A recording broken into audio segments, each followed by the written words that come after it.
Hello दोस्तों। AMM के सदर बैरिस्टर असदुद्दीन ओवैसी साहब का 2 दिवसीय दौरा बिहार का जो था वो सुपर डुपर हिट रहा। जिस तरीके से वो महानंदा नदी हो या दूसरे नदी के अंदर पैदल चलते हुए वो नदी पार करते हैं और उनके पीछे हजारों और लाखों लोग जिस तरीके से उनके पीछे पीछे चलते हैं, वो सोशल मीडिया पर ही नहीं, सीमांचल में ही नहीं बल्कि पूरे भारत के लोगों के जबान पर जो है वो चर्चा है। और जिस तरीके से उन्होंने सुर्खियां बटोरी है वाकई वो लाजवाब है और पूरे भारत के लोगों को और सारे के सारे सियासी पार्टियों को अपनी ओर जो है खींचने और आकर्षित करने की कोशिश भी किया है और उसमें सफल भी रहे हैं। लेकिन जाते जाते उन्होंने कुछ बातें कही है जो कि आपको भी शायद बहुत खुशी देगी अगर आप एमआईएम के सपोर्टर हैं या असदुद्दीन ओवैसी साहब के चाहने वाले हैं। सबसे पहली बात उन्होंने ये कही कि मुझसे गलती हो गई थी। जब बिहार के अंदर विधानसभा चुनाव हुआ था तो हमने सिर्फ और सिर्फ 20 सीटों पर चुनाव लड़ा था और सिर्फ सीमांचल तक ही महदूद रहे थे। हमसे गलती ये हुई थी कि हम सीमांचल के बाहर सीटों पर जो है चुनाव क्यों नहीं लड़े। पहला इन्होंने ये कहा और साथ के साथ ये भी कहा कि अब जब भी विधानसभा चुनाव होगा बिहार के अंदर तो हम सिर्फ सीमांचल तक ही महदूद नहीं रहेंगे, हम सिर्फ जो है 20 सीटों तक ही महदूद नहीं रहेंगे बल्कि ये सीटें जो है 20 से बढ़कर 50 सीटों पर चुनाव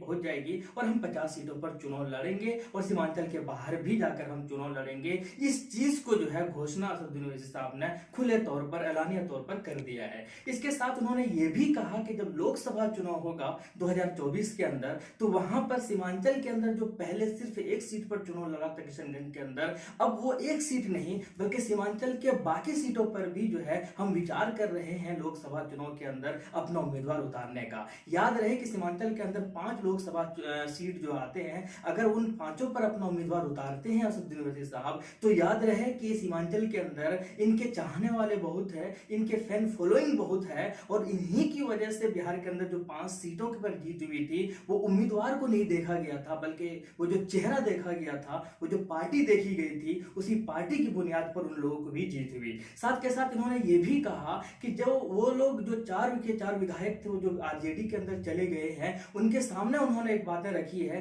कि अगर दम है तो आप इस्तीफा दीजिए, क्योंकि सिर्फ और सिर्फ जो है आपने एमआईएम की वजह से जो है जीत हासिल किया था। अगर आप में जरा सा भी शर्म है, जरा सा भी लिहाज है या सीमांचल के लोगों की थोड़ा सा भी अगर इज्जत है तो आप जो है इस्तीफा दीजिए और वापस से आइए चुनाव के अंदर। आप बुला लीजिए नीतीश कुमार को, आप बुला लीजिए तेजस्वी यादव को, बुला लीजिए आप बड़े बड़े नेताओं को चुनाव प्रचार के लिए। हम अकेले रहेंगे इधर से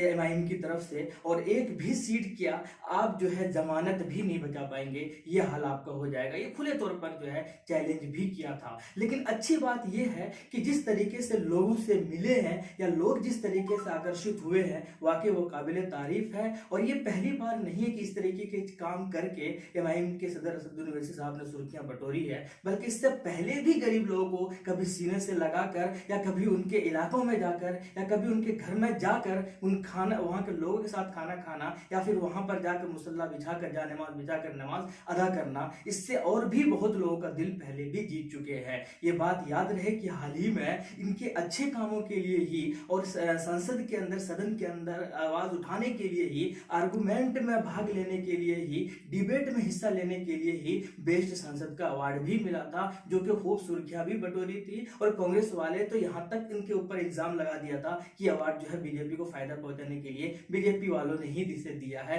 कि इससे साफ चीजें जो है ये झलकती है। खैर आपका क्या कहना है, कितना खुश है आप सीमांचल का इस दौरा से कितना फायदा होगा ये तो आने वाले वक्त में ही पता चलेगा। लेकिन कुछ घोषणा, कुछ अनाउंसमेंट याद रहे बहुत कुछ इशारा करके गई है, जैसे कि लोकसभा चुनाव की तैयारियां जो है वो शुरू हो गई है एक तरीके से, या फिर आने वाले कह सकते हैं विधानसभा चुनाव की तैयारियां वो भी कहीं ना कहीं 50 सीटों पर नजरें दौड़ाई हुई है। अब ये देखना है कितनी सफलता मिलती है या नहीं मिलती है, कितना सक्सेसफुल रहते हैं, कितनी सीटों पर जीत होती है, वो जो 5 थे वो बढ़कर कितने सीटों तक जाती है, तो ये तो आने वाले वक्त में ही पता चलेगा। लेकिन इससे नुकसान जो है सीधा सीधा महागठबंधन को होने वाला है। अब महागठबंधन क्या ये अकलमंदी दिखाएगी कि लोकसभा चुनाव में इनको भी साथ लेकर जो है चले और कुछ सीटों पर इनको भी अपना उम्मीदवार उतारने का मौका दे, ये देखना बड़ा दिलचस्प होगा। आप कमेंट सेक्शन में जरूर बताइएगा। नए हैं चैनल को जरूर सब्सक्राइब कीजिएगा, वीडियो को लाइक जरूर कीजिएगा। शुक्रिया, जय हिंद।